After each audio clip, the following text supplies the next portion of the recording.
Well, now let's delve into why ESG is gaining prominence, its impact on businesses, society, and the global space at this time. Also looking at the FITC Sustainability ESG Institute. Joining us for this conversation is Ms. Chizo Malize. She's the MD CEO FITC, joining me right here in the studio. Great to have you. Good afternoon. Good afternoon. Lovely to be here again. Fantastic. It's been a while. Yeah, you've been on the show. I'm here now. In our new studio. It's great to have you. Beautiful studio, I must say. Thank you so much. Well done. So much happening in the ESG space at this point. But before now, nobody was really talking about ESG, but it seems to be a prominent conversation right here in Nigeria now. Talk to me about why this is happening. So I'll start by speaking to ESG. ESG is environmental, social, and governance. Environmental speaks to the need for every individual, organization, and government to be great custodian of nature. And society must also align to this to be able to build a great place for the future. Social is all of our societal activities towards creating an environment that is good for everyone to live and thrive. And governance refers to ensuring that organizations and institutions have systems and structures that make them well governed, right, just so that there is sustainability and longevity of these institutions. And so you see that the E and the S and the G all work together to contribute to building a wonderful future, not just for those of us in this part of the world today, but also for the future owners of the world. Right, quite interesting, definitely. But are we starting to see some kind of impact, at this time? Because, we've been talking about this since, I guess, 2023. Have we seen some kind of improvement, when it comes to ESG with businesses and government? There is a lot of impact, and we'll speak to it in terms of business and then the society. Through ESG, there are systems and structures that regulate organizations, helping organizations conform to the need to imbibe and practice ESG. And so through their initiatives and practices and programs, they are able to align, whether it's with environment, being custodians of the world, protecting the environment, even through activities that are as simple as planting trees, not cutting down trees, using alternative means of communications within the organization rather than print on hard papers, because you can share documents without printing and then you preserve the entire environment. I guess that's why I have this tablet here. And that's the reason you have the tablet, so you're not moving papers and then making the world worse than we met it. Right. There is also the need to ensure that we protect the climate, aquatic nature, and all of that. So with regards to the S, which is societal impact, there is significant impact in society, because now through ESG, organizations are forced to be very conscious of all of its stakeholders, its employees, its suppliers, its customers, and of course the community in which they live. And every organization that is able to do this oftentimes are able to not only make investment in the society, but is also posting significant profit because they are very positive in the minds of their stakeholders. And with regards to governance, organizations through ESG are also pushed towards ensuring that there is solid quality corporate governance. And so it is not an individual organization ending at a president that takes all of the decision. There are structures like the board that is regulating the activities of management and staff, and of course staff also, all connected to the diverse stakeholders. But more importantly also, the governance allows the organization to think about the diverse stakeholders, equality, equity, inclusion. How many of the females get opportunity to get into management? What about the people who are disabled? Are they able to get opportunity within the organization? But lastly is also ensuring that there are smart systems and processes like audit, like risk management, that limit the risk and losses in these organizations so that their performance will be optimal. And so you see how all of this dot into impacts that comes back to the society. So ESG is designed for principles and practices that would help the future, our society be better, and then the future be greater for everyone. Yeah, because we really need to secure the future, at this time. But looking at that E, when it comes to environment, and you look at businesses in Nigeria, we see most of them still have to run on generators at this time. How much of an impact is that having on compliance, when it comes to the E? So it totally brings a lot of pollution. But you remember also that different organizations, different individuals, different society across the globe are in different states with regards to environment.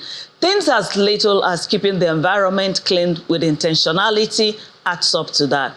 Then regulation is also very important. And that's the reason why it's not just in the hands of individuals or society or the organizations, but regulators play a critical role.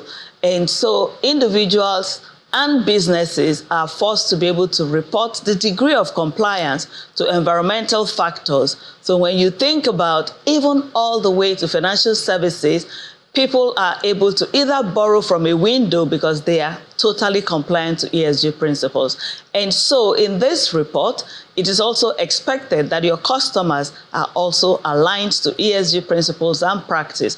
And you find out that it will continue to move from 10% to 50 to 80, and compliance becomes total and 100% at some point. So starting is the issue.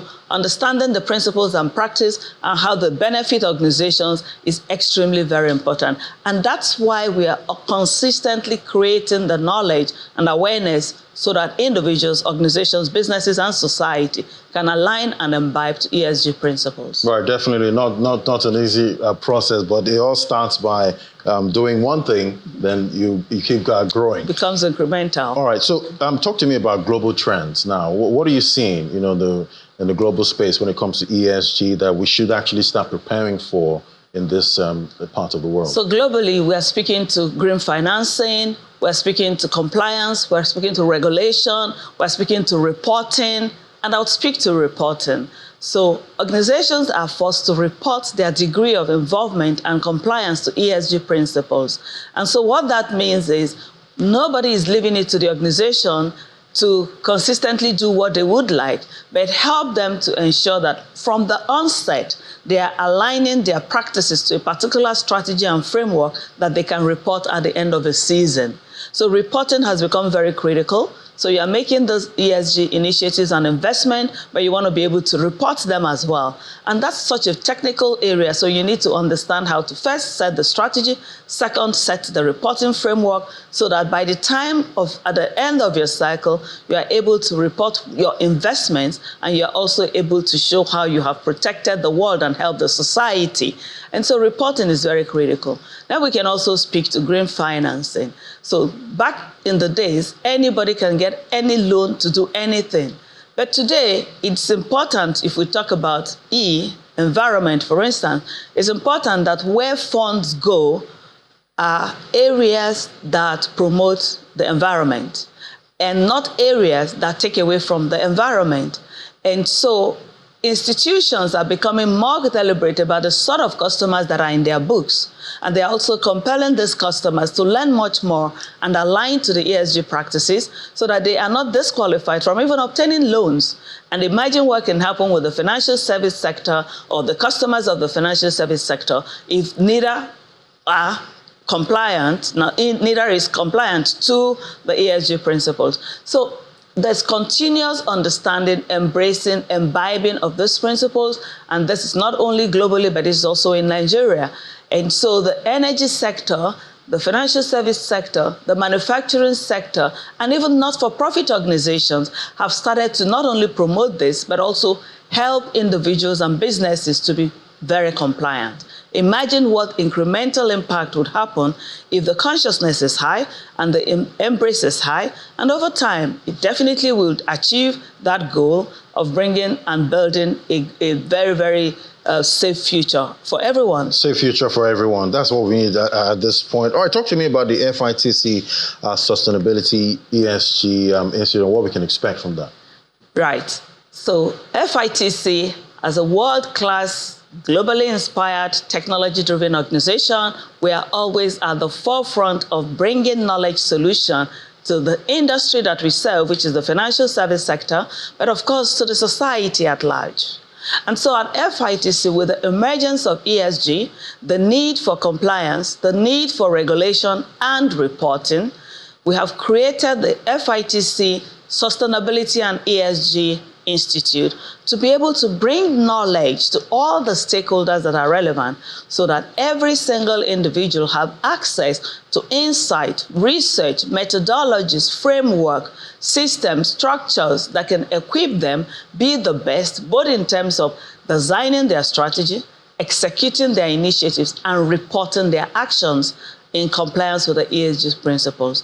And so you definitely would have cohorts and models and workshops and conferences that would break the ESG principles into extremely simple terms so that there is not only understanding, but there is also acquisition of skills, but more importantly, true impact. And I guess maybe the E and S part of it might soon start to, mean something to individuals, and not just businesses and governments at the end of the day.